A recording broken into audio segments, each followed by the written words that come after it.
పాకిస్తాన్కి సంబంధించినటువంటి వ్యవహారాలు, భారత్కి సంబంధించిన వ్యవహారాలు, ఇజ్రాయెల్కి సంబంధించిన వ్యవహారాలు చూసేటటువంటి అమెరికా అధ్యక్షుడు తను మతి స్థిమితంలో లేడన్నటువంటి విషయాన్ని వాళ్ళ దేశం చేసిన దర్యాప్తులోనే తేలింది.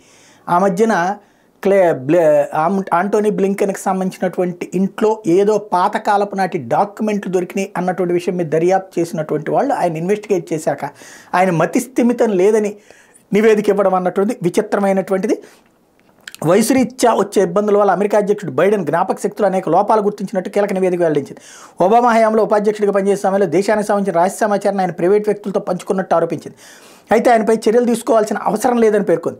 మరోసారి అధ్యక్ష ఎన్నికల్లో పోటీ చేసేందుకు బైడెన్ సిద్ధమవుతున్న తరుణంలో ఈ నివేదిక రావడం డెమోక్రాట్కి తలనొప్పిగా మారింది. ఇప్పటికే ఆయన జ్ఞాపక శక్తి వయసు మీద తీవ్ర విమర్శలు వస్తున్నటువంటి విషయం తెలిసిందే. 81 ఏళ్ల వయసు ఉన్న బైడెన్ జ్ఞాపక శక్తి చాలా మసకగా, మబ్బుగా, తప్పుగా ఉందని నివేదిక పేర్కొంది. జీవితంలో కీలక సంఘటనలు సైతం ఆయన గుర్తు తెచ్చుకోలేకపోయారని చెప్పింది. కుమారుడు బ్యూ బైడెన్ ఎప్పుడు చనిపోయారనే విషయం జ్ఞప్తికి రాలేదని చెప్పింది. ఉపాధ్యక్షుడిగా పనిచేసిన కాలం కూడా గుర్తుకు రాలేదని తెలిపింది.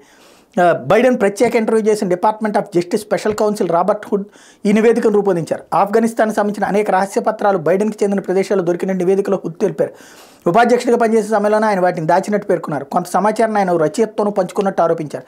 ఆఫ్ఘన్లో సైనిక బలగాల మోహరింపును పెంచే విషయంలో ఒబామాతో బైడెన్ వివేదించిన ఓ కీలక పత్రం కూడా లభ్యమైనట్టు వెల్లడించారు. అలాంటి మరికొన్ని పత్రాలు కూడా దొరికినట్టు చెప్పారు.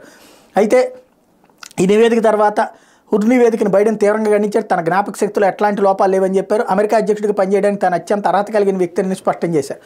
హుడ్ ఇంటర్వ్యూ చేసిన సమయంలో తాను అంతర్జాతీయ సంక్షోభాన్ని పరిష్కరించడం తీరిక లేకుండా ఉన్నానని చెప్పుకొచ్చాడు. తన కుమారుడు బ్యూ బైడెన్ ఎప్పుడు మరణించారో హుడ్కు సంబంధం లేని విషయమని, అందుకే తాను ఆ విషయంపై సరిగ్గా స్పందించలేదని చెప్పుకొచ్చారు.